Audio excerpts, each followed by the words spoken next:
New Richland, Heartland, Ellendale, Geneva. Coach's show now with Dan Stork, football coach. Another road trip for the Panthers yesterday. Going up to Norwood Young America, which I noticed they were a 3A team and getting some votes in the poll. The Panthers, though, NRHEG rolls home with a 14-12 victory. Sounds pretty impressive, Coach. Yeah, it was fun. You know, the kids came out and played really hard again, put forth a great effort that they had the first 2 weeks. Difference being this time we came away with a win, so it's nice. So what's a key or two, a low-scoring game like that? What was the difference in coming out with a W? Well, you know, there's defensively, obviously, we played outstanding. 0-0 in regulation. So we had Jacobson and Mike linebacker had a huge night for us with 10 tackles. Just did an awesome job of reading their offensive plays, and 4 of those 10 tackles were a tackle for a loss in the backfield. He was on a mission. He played extremely well. Brady Jacobson at the corner played really well, breaking up some pass attempts. Brady would also catch the 2-point conversion to seal the deal in the win in the second overtime. But you know, throughout the game, I felt we were moving the ball pretty good.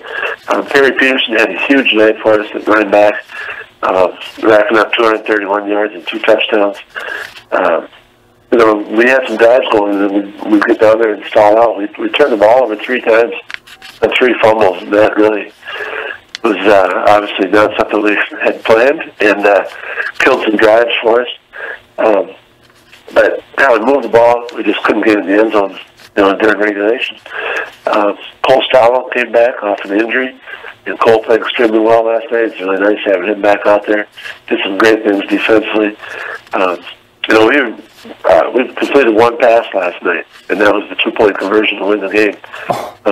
Jake Stork at quarterback threw some really nice balls. You know, we didn't really put him in a position to be all that successful last night. We threw the ball deep down the field, trying to stretch the defense a little bit, and obviously those are lower percentage passes. We just didn't come up with it, but you know, threw some nice balls. But you know, it's odd. You don't usually go 1 for 10 passing and come away with the win, but we were able to do that last night.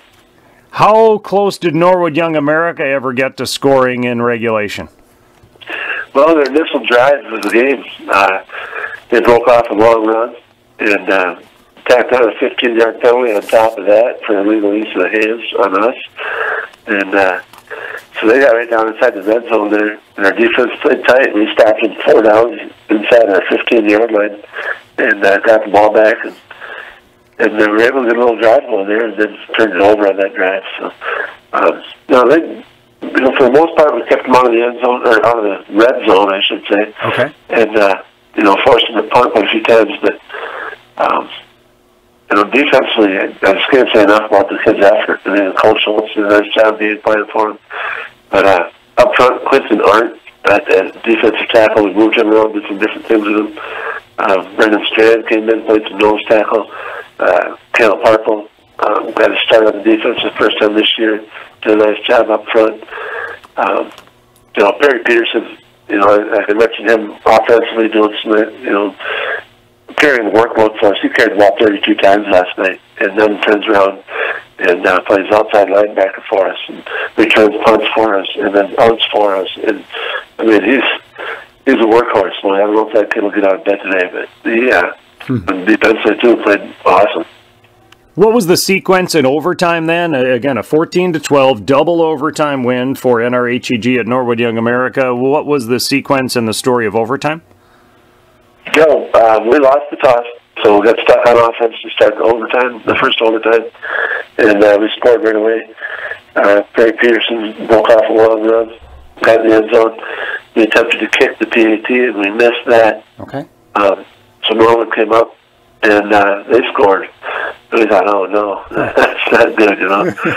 And so we went after the kick, obviously, in the all-out block, and you know, got some pretty good pressure on them, but forced them to put up a bad kick. They missed, just left. So we went to a second overtime.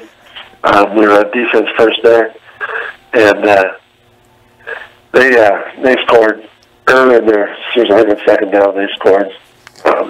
And then this time, Cole Stallo would break across and block the kick cleanly. And so that was huge for us. Now we just needed to get in the end zone and convert our PAT.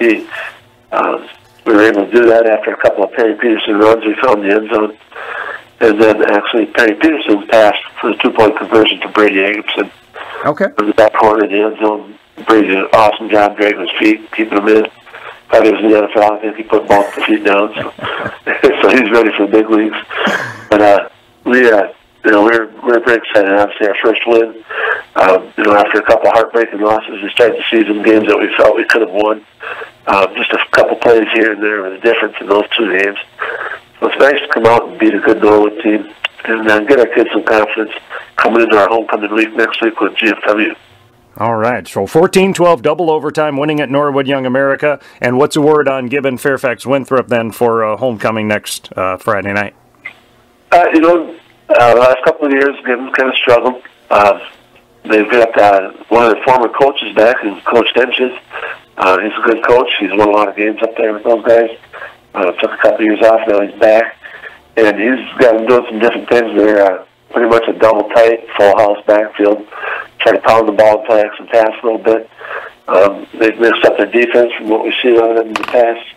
More of an odd front now, so even front they used to run. Pretty physical team. They don't run a lot of different stuff.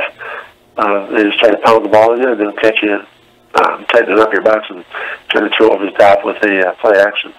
They're improved. I know Waterville took it to them last night, but they're definitely improved. It's a team you've got to prepare for, and hopefully we can come away with a homecoming win. All right, well, a little momentum here building for NRHEG, I would think, with an exciting double overtime victory yesterday, 14-12 over Norwood Young America. Dan, congratulations and good luck and enjoy homecoming. All right, thanks a lot, Ray. All right, the Coaches Show on KRFO Panther Football.